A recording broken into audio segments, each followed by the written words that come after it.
Поездка в Италию – это была программа, значит, по ознакомлению с итальянской школой обучения судей.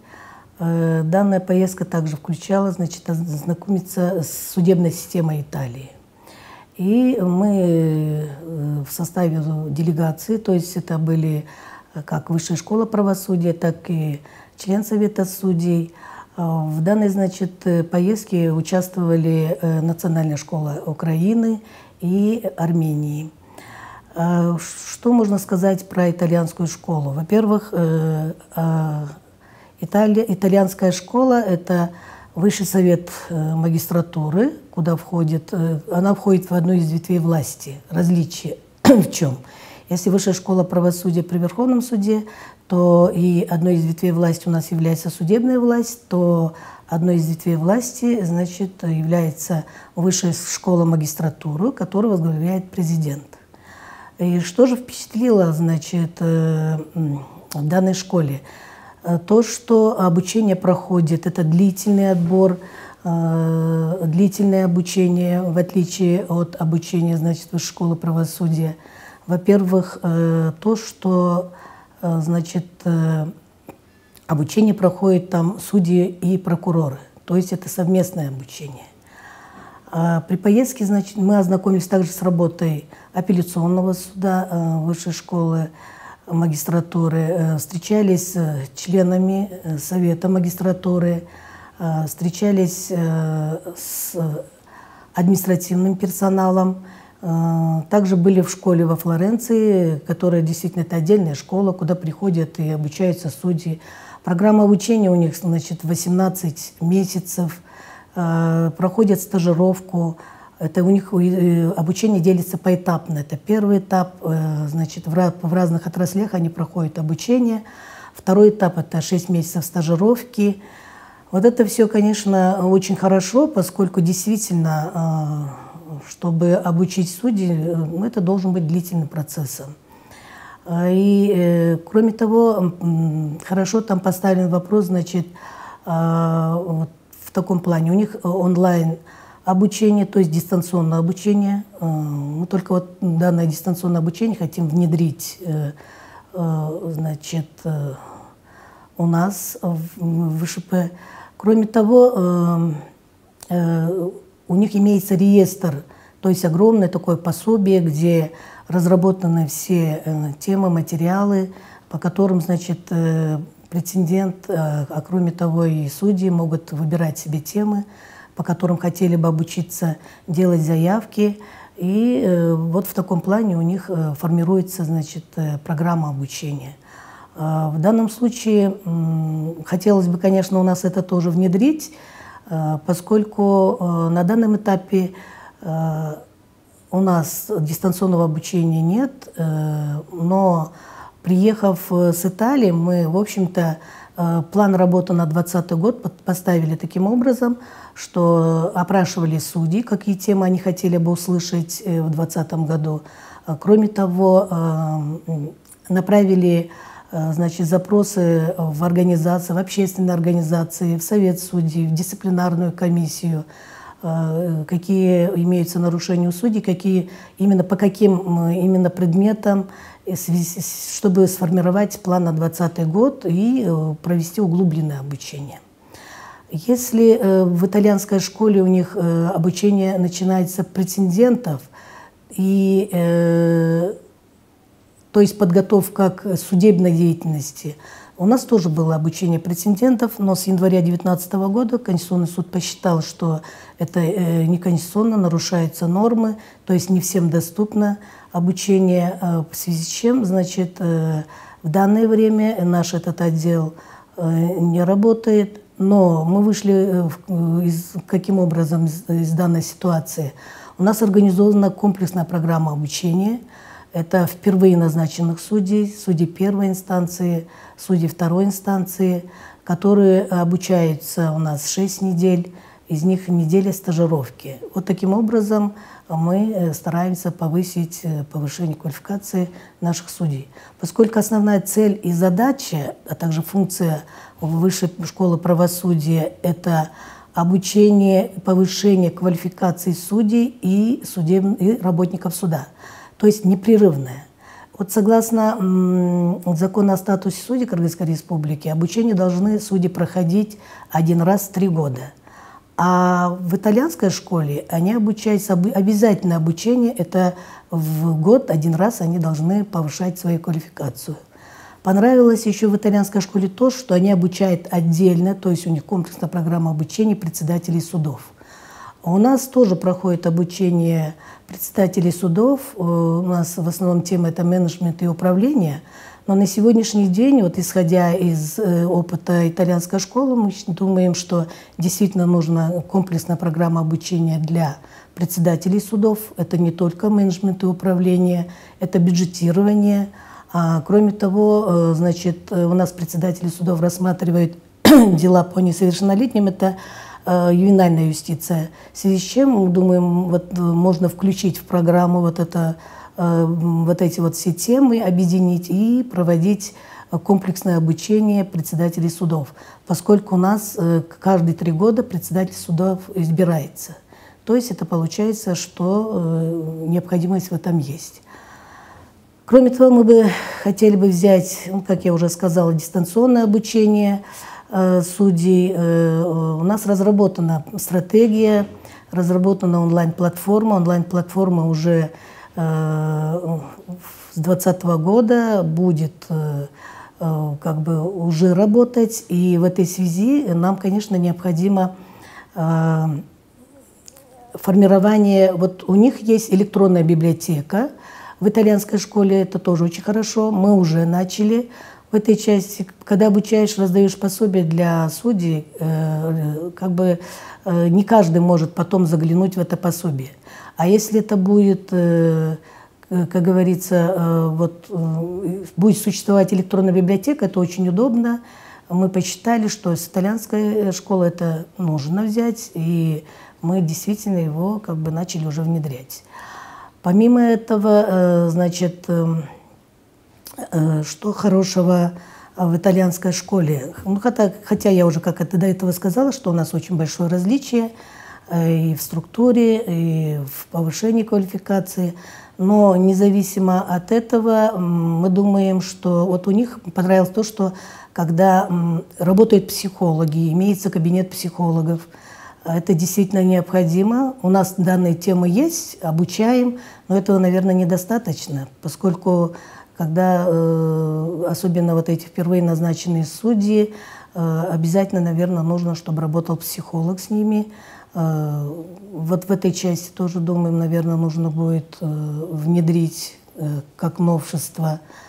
Далее, значит, я уже сказала, да, дистанционное обучение. Так, и, ну, вот в целом, наверное, вот эти вот такие вот хорошие, как бы, есть новшества, которые можно было бы и внедрить у нас. Также вот заявки. У них существует, как я уже сказала, записывается по, значит, выбирают темы, и это идет, специальные заявки делают дистанционно. У нас это есть, но оно пока не работает по тем или иным причинам, также по техническим причинам. Вот хотелось бы внедрить также и вот значит, данный метод, то есть чтобы поступали заявки, чтобы все это было дистанционно, люди же не ехали с регионов или же не писали. Заявка – это судья может обратиться к нам, значит, что хочет участвовать в таком-то тренинге по такой-то теме, поскольку он определяет для себя действительно, где ему хотелось бы повысить свой уровень знания. Вот в таком режиме, в общем-то, это было внедрено, но, я говорю, по техническим, видимо, ну не то, что, видимо, действительно по техническим причинам это не работает. Кроме того, ставился у нас вопрос, и думаем о создании филиала, то есть в южном регионе, поскольку это отдаленное, чтобы не отрывать судей от работы, чтобы они ехали в Высшую школу правосудия, создать филиал Высшей школы правосудия на юге, поскольку вот и в Италии также у них существуют региональные, это не обязательно, чтобы они все там обучались только вот в апелляционном суде Италии или же ехали в Высший совет магистратуры. И у них также вот есть, существует школа вот эти вот региональные. В данном случае вот во Флоренции это вот у них апелляционный суд, где обучаются судьи. Это хотелось бы внедрить и у нас. Кроме того, у них имеется реестр преподавателей, который также судьи могут выбирать, по какой теме, какой преподаватель мог бы им преподавать это в Италии.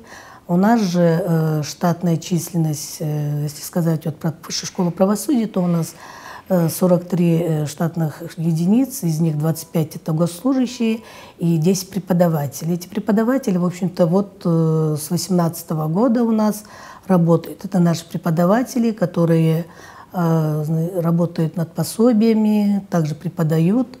И, конечно, не сравнить это с итальянской школой, у них там огромный, значит, состав преподавателей, тем более они действительно отбор преподавателей делают таким образом, что они у них и имеют ученую степень, имеют большой опыт работы в суде. Наши же преподаватели также есть и ученая степень у наших преподавателей, и это в основном судьи в отставке. Ну, в общем-то, наверное, мы как бы движемся в правильном направлении. Единственное, по времени обучения, может быть, 6 недель это недостаточно для впервые назначенных судей первой инстанции, для впервые назначенных судей второй инстанции 2-недельное обучение. Что еще хорошо, значит, вот в школе с нами, значит, в данной поездке были и Национальная школа Украины. Нам понравилось там наставничество. То есть, что в данное время у нас разрабатывается, но как бы такового нету. Наставничество – это тоже очень хорошо. Хотелось бы тоже внедрить у нас, когда на местах судьи с опытом будут помогать судьям впервые назначенным. Это вот в таком плане. Если вот вкратце, в общем-то, вот все, что мы хотели бы внедрить, и хорошее, что хотелось бы внедрить, именно то, что мы получили вот в итальянской школе. Дистанционное обучение, что это необходимо, мы об этом думали, только мы не знали, как это будет выглядеть, как его лучше нужно сделать. И посетив вот итальянскую школу, мы поняли, что это необходимое обучение дистанционное. В этом направлении, в общем-то, в принципе, уже давно как бы думает, планирует и планировала Высшая школа правосудия. Вот эта онлайн-платформа, она была разработана в этом году, и она уже, можно сказать, что осуществляется. А кроме того, то, что углубленное обучение председателей судов, оно у нас было, но о том, что нужно вот углубленно обучать не только, я говорю, менеджмент управления, но и в целом председатели – это административный орган. И в связи с тем, что вот смена бесконечная идет, не то что бесконечно, это предусмотрено законом, в 3 года раз они избираются. Поэтому мы считаем, что нужно их в комплексе обучать. Не так, что вот собрали, обучили там, как управлять, как быть руководителем. Нужно обучить, как делать, сформировать бюджет. И помимо, как я уже сказала, что поскольку они работают с несовершеннолетними, это только должны председатели судов, то это, конечно, обязательно тоже нужно обучать в этом направлении. И чтобы без конца их не отрывать, это можно сделать комплексное обучение, чтобы не отрывать от работы. Вот в этом направлении. То, что мы тоже думали о том, что необходимо создать филиал, то есть не так, чтобы регионы приезжали сюда, выезжали преподаватели туда, создать своих национальных тренеров, их обучить. И до этого обучали, но сейчас мы думаем, что нужно, да, действительно их углубленно обучить и создать филиал, чтобы он работал так же, как работает наша Высшая школа правосудия. Это будет во всех отношениях, по-моему, удобно. Вот в этом направлении мы посчитали, да, что действительно это будет удобно, и действительно это очень хорошо и дает результаты вот после итальянской школы. Кроме того, электронная библиотека. У них огромная библиотека, где, значит, все прошедшие курсы, все курсы, которые хотят провести, все, что они планируют, это у них все на сайте есть, и это доступно всем судьям, претендентам судей, и они сами выбирают, какие темы хотят. Вот данной электронной библиотеки у нас не было. Сейчас мы над этим работаем. Мы уже начали, открыли этот сайт, создали эту страничку, электронную библиотеку, и сейчас уже как бы с этими пособиями начали их тоже вывешивать, чтобы было доступно судьям. И издательская часть у них очень хорошо работает. У нас такой, вот в этом части мы планировали, и на 2020 год, в общем-то, хотим поменять структуру, если утвердят нам эту структуру, чтобы у нас была издательская деятельность, что это самим издавать, чтобы это было доступно всем судьям. Хотели бы, конечно, помочь судьям, не всем доступно, например, пленум Верховного суда. И это даже физически, наверное, все-таки Верховный суд не успевает. А мы бы хотели, если будет у нас издательская деятельность, обговорить и также сделать страничку, где будут все пленумы Верховного суда, чтобы все это было своевременно и доступно судьям. Поскольку пленум создает у нас судебную практику. Но если взять школу Украины, в общем-то, школа Украины где-то с нами схожа. Единственное, вот в школе Украины у них хорошо поставлено наставничество. Вот в этом направлении мы хотели бы, у нас сейчас, в общем-то, ставится вопрос о наставничестве, над этим мы работаем, а мы с ними переговаривали, хотели бы заключить меморандум и взять у них опыт, как они, вот это вот наставничество, каким образом оно у них проходит, поскольку, никому не секрет, у нас почти больше 80, наверное, процентов судей сменилось, судьи молодые. А чтобы быть наставником, хотя бы на местах судьи должны быть с опытом работы. У нас на сегодняшний день с опытом работы выше 5 лет очень мало. И получается, некоторые суды, в общем-то, все молодые, все без опыта. И хотелось бы вот со школы Украины, как у них ведется в этом направлении работа. В принципе, они так с нами поделились, что да, у них опытные судьи, у них идет наставничество, это нагрузка для судей, но при этом поощрение для судей, наставников, то, что, значит, при прохождении того же, ну, такой же конкурс, как и у нас у них, при прохождении конкурса это тоже является положительным результатом, дает положительную характеристику, а также если будет рост какой-то, тоже идет в положительном направлении. И, ну, то есть судьи-наставники, они заинтересованы. И хотелось бы, конечно, вот в данном случае взять, то есть перенять у них опыт наставничества.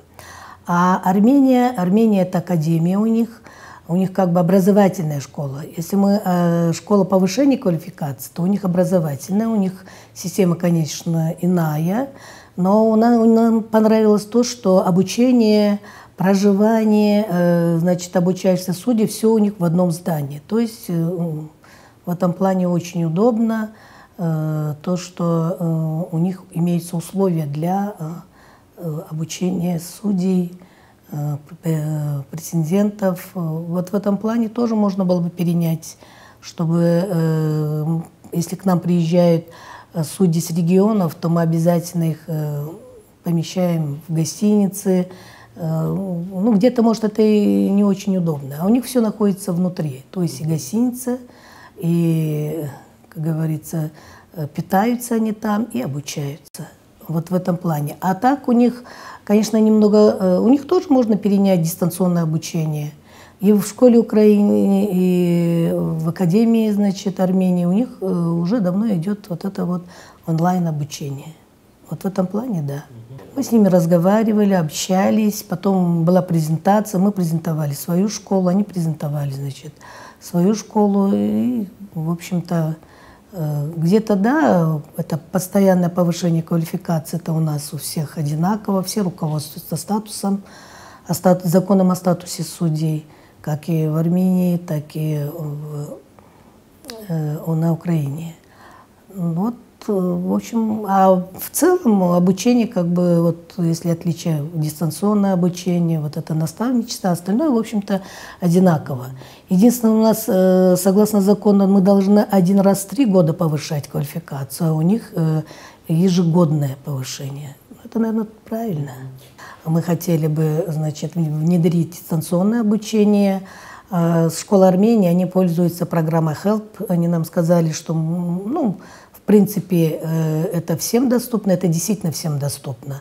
Но именно как в дальнейшем это должно быть, как это работает, мы собираемся с ними заключить меморандум и быть на связи. Единственное, сейчас конец года у нас идет такое, как бы сказать, окончание года, очень много обучений, и мы еще с ними не связывались. По поводу наставничества наша замдиректор связывалась значит, со школой Украины, но они нам обещали направить, пока вот на такой стадии.